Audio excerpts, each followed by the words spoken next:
निश्चित तौर पर आज हमारी प्लानिंग की बैठक थी और इस सरकार की ये चौथी प्लानिंग की बैठक थी।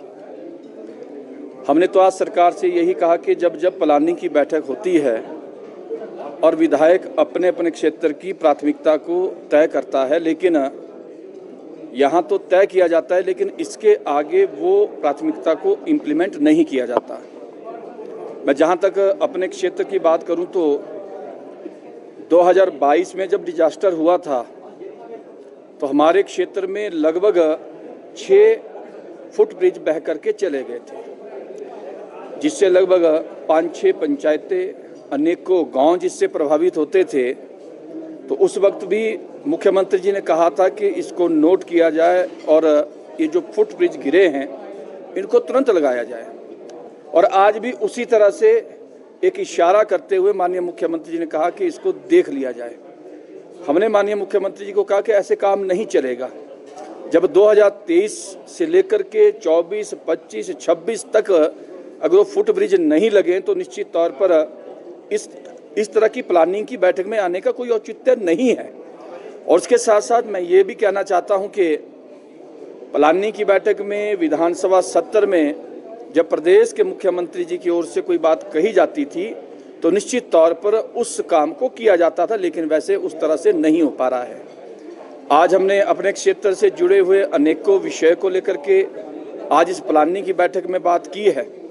चाहे बदहाल सड़कों का जिक्र करें, चाहे पीने के पानी की जो व्यवस्थाएं खराब हुई है, लोगों को पीने का पानी नहीं मिल पा रहा है, चाहे हम लो वोल्टेज बिजली की बात करें, क्योंकि हमारे क्षेत्र में बार बार बिजली का जाना जिसके कारण से हमारे क्षेत्र के लोगों को बहुत सारी मुश्किलों को सामना करना पड़ रहा है। इन सभी विषयों को लेकर के आज हमने इस प्लानिंग की बैठक में बात की है। और इसके अलावा हमने ये भी कहा है कि जब डिजास्टर हुआ था तो उस डिजास्टर में हम माननीय मुख्यमंत्री जी से मिले थे।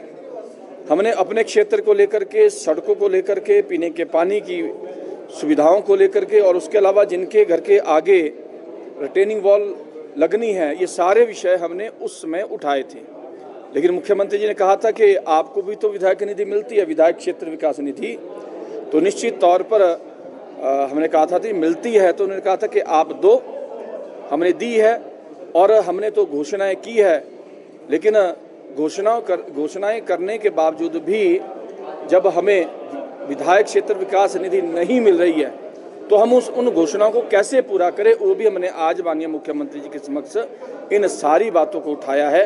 ये मैं निश्चित तौर पर कहना चाहता हूँ। क्या आश्वासन मिला है? ये आश्वासन 2023 से लेकर के लगातार मिल रहे हैं और हर बैठक में बात होती है व्यवस्था परिवर्तन की, लेकिन ये व्यवस्था परिवर्तन नहीं, लेकिन ये व्यवस्था पतन जरूर। मैं इस बात को कहना चाहता हूँ, कोई भी सरकार कोई भी काम इस सरकार के माध्यम से नहीं हो रहे हैं, मैं निश्चित तौर पर कहना चाहता हूँ। कल सर्वदलीय बैठक बुलाई गई है, क्या कुछ जो है अब इसमें चर्चा होगी, जाएंगे जो विपक्ष के लिए? हमें भी सूचना मिली है, अभी इसी प्लानिंग की बैठक में एक लेटर माननीय मुख्यमंत्री जी की ओर से, चीफ सेक्रेटरी की ओर से हमें मिला है। इसको लेकर के विधायक दल के नेता आनंद जयराम ठाकुर जी है, उनके साथ ही बातचीत करते हुए ही हम निर्णय लेंगे कि उस बैठक में जाना है या नहीं जाना।